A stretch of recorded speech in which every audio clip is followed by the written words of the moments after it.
1,00,000 మంది శివభక్తులతో కలిసి మహారుద్రాక్ష పూజలో పాల్గొనండి. వెంటనే కాల్ చేసి మీ పేరును నమోదు చేసుకోండి. నమస్తే, welcome back to Suman TV. Present మనతో పాటు ఉన్నారు జ్యోతిష్య, మంత్ర, యంత్ర, తంత్ర, వాస్తు, శకున శాస్త్ర నిపుణులు ముక్కామల చంద్రశేఖర్ శర్మ గారు. నమస్తే అండి. నమస్కారం అమ్మా. శర్మ గారు, ఆడపిల్లలు పెళ్ళైన తర్వాత పుట్టింటి నుంచి కొన్ని వస్తువులు తేయకూడదు అంటారు. కొంతమంది అయితే అన్ని తెచ్చుకుంటారు అనుకోండి. ఇప్పుడు కిరాణా సామాన్లు కానీ, ఉప్పు, పప్పు, బియ్యం అవి కూడా తెచ్చుకుంటారు. ఇంకా చీపురి, ఇంకా చెప్పాలంటే చింతపండు, ఇలాంటివి కూడా తెచ్చుకుంటారు. నూనె కూడా తెచ్చుకునే వాళ్ళు కూడా ఉన్నారు. అంటే కొంతమంది అటాచ్మెంట్ అలా ఉంటుంది, పక్క పక్కనే ఉంటారు. కొంతమంది అదే ఏరియాలో ఉంటూ ఉంటారు, తల్లి కూతురు కూడా, అంటే పేరెంట్స్కి ఇంటి దగ్గరలో. మరి అసలు పెళ్ళైన ఆడవాళ్ళు పుట్టింటి నుంచి కొన్ని వస్తువులు తేయకూడదని కూడా కొంతమంది చెప్తూ ఉంటారు. తేవడం వల్ల కొన్ని నష్టాలు జరుగుతాయి అంటారు. ఏ వస్తువులు అసలు తేయకూడదు, వాటిని తెస్తే జరిగే నష్టాలు ఏంటి అంటే ఒకసారి. పెళ్ళైన స్త్రీ అసలు మామూలుగా తనకున్నటువంటి కట్టుబట్టలతోటే భర్త ఇంటికి రావాలి. ఏ వస్తువులు తీసుకురాకూడదు, అసలు ఏ వస్తువులు తీసుకెళ్ళకూడదు చెప్పేశారు మీరు ఫస్టే. ఎటువంటివి తీసుకెళ్ళకూడదు. కాకపోతే కనుక ఏంటంటే కనుక తల్లిదండ్రులు కూతురు ఎక్కడ బాధపడిపోతుందో అని చెప్పేసి ఆవిడకి కావాల్సిన సౌకర్యాలు అనేటువంటివి అనేక రకాలైనటువంటి వస్తువులు ఇస్తూ ఉంటారు. అది వాళ్ళ ఇష్టపూర్తిగా ఇస్తున్నారు కాబట్టి వీళ్ళు తీసుకోవడానికి అవకాశం అనేటువంటిది ఉన్నది అది అక్కడ. కాకపోతే కానీ మీరు చెప్పినట్టుగా కనీసం నాకు ఇంట్లో ఉప్పు అయిపోయిందని చెప్పేసి ఉప్పు తెచ్చుకోవడం వల్ల నెగిటివ్ ఎనర్జీని తీసుకొని ఇంట్లో పెట్టుకోవటమే. ఉప్పు తెస్తే అంతే కదా. మరి ఉప్పు పాజిటివ్ ఎనర్జీ. ఒకళ్ళ ఇంటి నుంచి ఇటు తీసుకుంటే అప్పులు తెచ్చుకొని పెట్టుకోవడం ఇంట్లో. అలాగే నూనె, శనిగ్రహానికి ఇది శని ప్రభావం ఎక్కువ అవుతుంది ఒకళ్ళ దగ్గర నుంచి నూనె తీసుకోవడం వల్ల. అలాగే ఇనప వస్తువు ఏది తీసుకురాకూడదు. అంటే కత్తిపీట, చాకు, ఇనప వస్తువుకి సంబంధించింది ఏదైనా సరే అంతే. ఈవెన్ మంచం కూడా. Okay. Cot, double cot, single cot అని ఐరన్ మంచాలు ఉంటాయి కదా, ఐరన్ మంచాలు, ఆ మంచాలు కూడా తీసుకోకూడదు. పుట్టింటి వాళ్ళు మంచాలు చేయిస్తారు కదా, చేయించినప్పుడు వాటికి సంబంధించినంత వరకు ఎంతో కొంత మనం రూపాయి అన్నా ఇచ్చేయాలి. తల్లిదండ్రులకి ఇచ్చేసి తెచ్చుకోవాలి. ఎందుకంటే ఇప్పుడు పెళ్లి అయిపోయిన స్త్రీ ఆ ఇంటి ఆడపడుచు కాదు, ఆ ఇంటి స్త్రీ కాదు, పరాయి స్త్రీ ఆమె. మనం వేరే వాళ్ళకి పెళ్ళి అయిపోయి వెళ్ళిపోయింది ఆమె. ఆ గోత్రనామాలన్నీ మారిపోతాయి. ఆ ఇంటి స్త్రీ అయినప్పుడు మనం ఎవరో ఇనుము వస్తువు మనకి ఇస్తారంట. మనం ఊరికనే తీసుకున్నాం అనుకోండి, శనీశ్వరుని తీసుకొచ్చి మన ఇంట్లో కూర్చోబెట్టుకున్నట్టే. ఫ్రీగా ఇవ్వకూడదు. ఫ్రీగా ఇనప వస్తువు అనేటువంటిది ఏది తీసుకోకూడదు.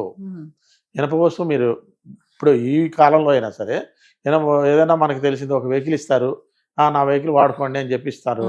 వాడుకుంటాం, మనం తీసుకుని బాగానే ఉంది, కారు చాలా బాగుంది, లేదా 2 వీలర్ బాగుంది, తీసుకుని వాడుకుంటాం, బాగానే ఉంటుంది. కానీ దాని ప్రభావం మనకు ఉంటుంది, చెడు ప్రభావం అనేటువంటిది ఖచ్చితంగా తగులుతుంది. అందుకని మనకి ఇచ్చేసేటైతే పూర్తిగా బజార్కి వెళ్ళేసి వస్తాము, లేదా 2 రోజులు, 1 వారం రోజులు వాడుకొని ఇస్తామంటే పెద్ద ఇబ్బంది ఏం లేదు మనకి. మొత్తానికి మనకి ఇచ్చి మీరు ఇచ్చి నా దగ్గర వేరే వెహికల్ ఉందిలే, నేను అమ్మేట ఇష్టం లేదు, ఇది ఉంచేసుకో అని చెప్పి మనకి ఇచ్చేవాళ్ళ స్నేహితులు చాలా మంది ఉన్నారు ఇవాళ రేపు. మంచివాళ్ళు ఉన్నారు, చెడు రకం ఉంటారు కాబట్టి వాడుకోమని ఇస్తారు. లేదంటే ఫ్రిడ్జ్ వాడుకోండి అని ఇస్తారు, ఇంకోటి ఏదన్నా వాడుకోండి అని. తల్లిదండ్రులు ఏంటంటే కొత్త ఫ్రిడ్జ్ కొన్నానులే, వాడేయటం ఎందుకు, ఈ ఫ్రిడ్జ్ తీసుకెళ్ళి నువ్వు పెట్టుకో, నీ ఇంట్లో లేదు కదా అని అంటారు. కొన్ని సంవత్సరమే కదా అయింది ఫ్రిడ్జ్, బాగుందని. లేదా కారు కొత్త మోడల్ రాగానే ఈ కారు మీరు తీసుకెళ్ళండి, నేను కొత్త కారు కొనుక్కుంటాను అంటే, ఈ కారు సరే కూతురు నాకు ఇస్తున్నారు కదా, నాన్నగారు ఇస్తున్నారు కదా అని తెచ్చుకుంటాం మనం. అది తెచ్చుకోవడం వల్ల ఇనప ప్రభావాన్ని తెచ్చుకొని మనం మోసుకుంటున్నట్టే. అది తెచ్చుకున్నప్పుడు తల్లిదండ్రి అయినా సరే ఎవరైనా సరే మీకు తోచినంత రూపాయి అనే 10,000 కావచ్చు, 20,000 కావచ్చు, అంతేనా మీకు తోచినంత వాళ్ళకి సమర్పించడం అనేటువంటిది చాలా మంచిది. అందించడం వల్ల వాడి యొక్క చెడు ప్రభావం అనేటువంటిది మనకు తగలకుండా ఉంటుంది. అంటే ఈ విషయాలు కొంతమంది తెలిసి కూడా చేస్తారు కదండి. ఇది ఇప్పుడు మీరు అన్నారు కొన్ని కత్తిపీట, చాక్ అన్నారు, లైక్ చింతపండు ఉంది, బియ్యం ఉంది. నెగ్లిజెన్సీ అమ్మ, మనం అనకూడదు ఆ మాట. అంటే కనుక జనాలందరూ ఇది చేస్తారు. మన మనుషుల్లో నెగ్లిజెన్సీ అనేటువంటిది 100కు 100% ఉంది. ఆ నెగ్లిజెన్సీ ఉండటం వల్ల మనం అనేక రకాలైనటువంటి ఇబ్బందులు పడుతున్నాము. చిన్న వస్తువుల దగ్గరే నెగ్లిజెన్సీ, పెద్ద వస్తువుల దగ్గర చాలా జాగ్రత్తగా ఉంటారు.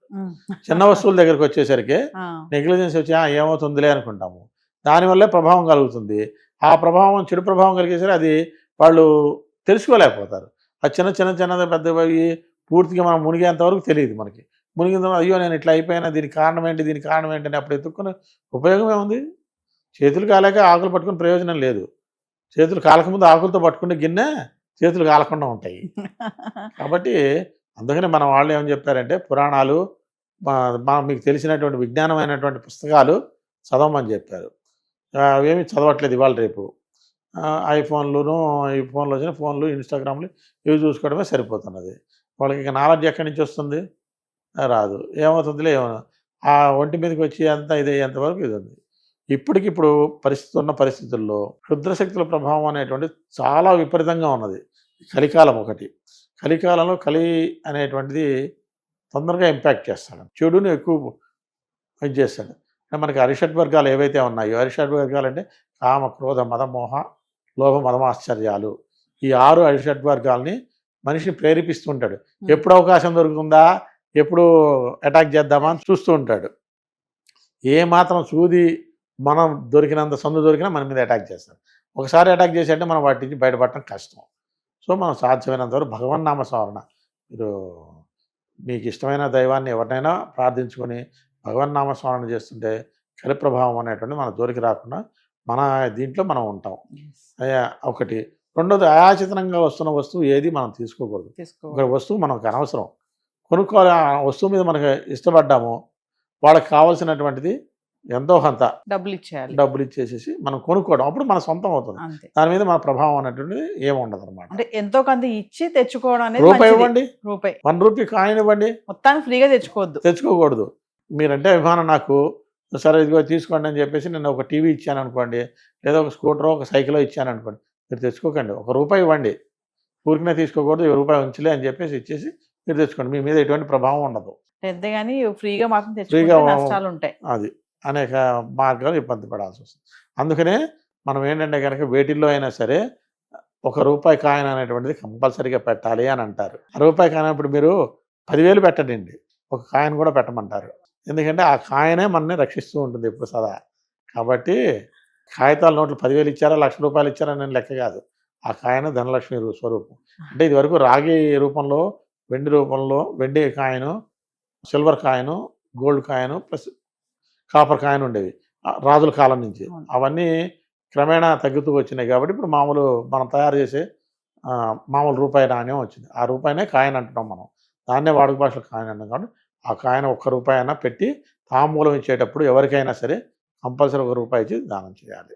రూపాయికి అంత అంటే ఆ పెట్టే కాయిన్ కి అంత వాల్యూ, రూపాయి కాదు కానీ అక్కడ వాల్యూ ఉన్నది. రూపాయి మ్యాథమెటిక్స్ లో 0కి ఎంత వాల్యూ ఉందో